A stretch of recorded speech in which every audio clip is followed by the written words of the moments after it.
咁咧，而家咧就差唔多接近呢個農曆新年㗎啦。咁出邊呢個係窗外邊嘅酒店外邊嘅景色啦。咁咧就黑啲先影到。咁咧就基本上咧就好似打仗咁樣嘅，全部都係煙花嚟嘅，啷啷咁樣。就周圍都係嘅，唔係淨一笪地方嘅。咁咧佢哋總之有錢買煙花嗰啲咧都可以放㗎啦。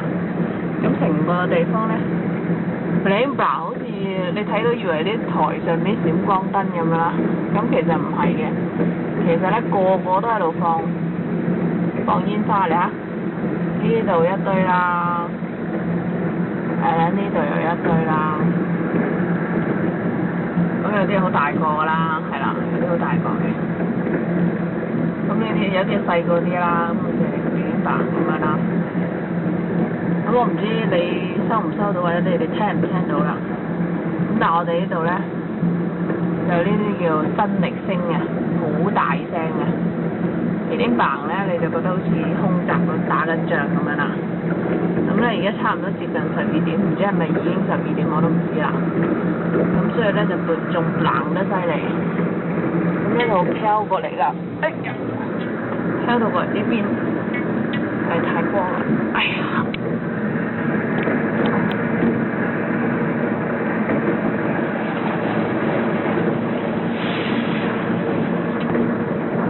飄到過嚟呢邊啦，咁另外一邊嚟嘅，咁都係咁樣嘅。咁似乎就比起普通嗰啲叫做即係除夕咧就好好多嘅。我哋前年除夕喺北京咧就唔會咁樣嘅。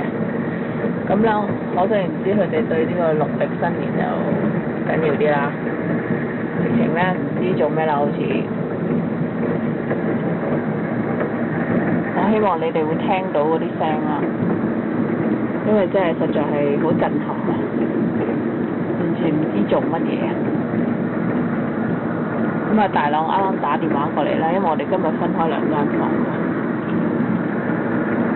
話影咗2分半鐘啦，佢哋都嗲足2分半鐘。其實之前咧7、8點已經開始嗲啦，不過就冇咁嚴重啦，就只不過普通嗲啦。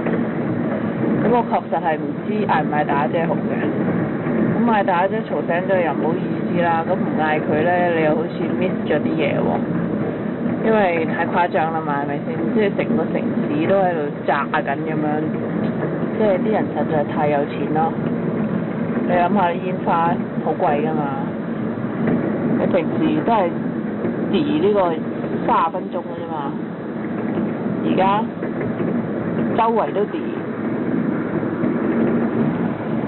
打姐，你不如起身啦，好勁啊！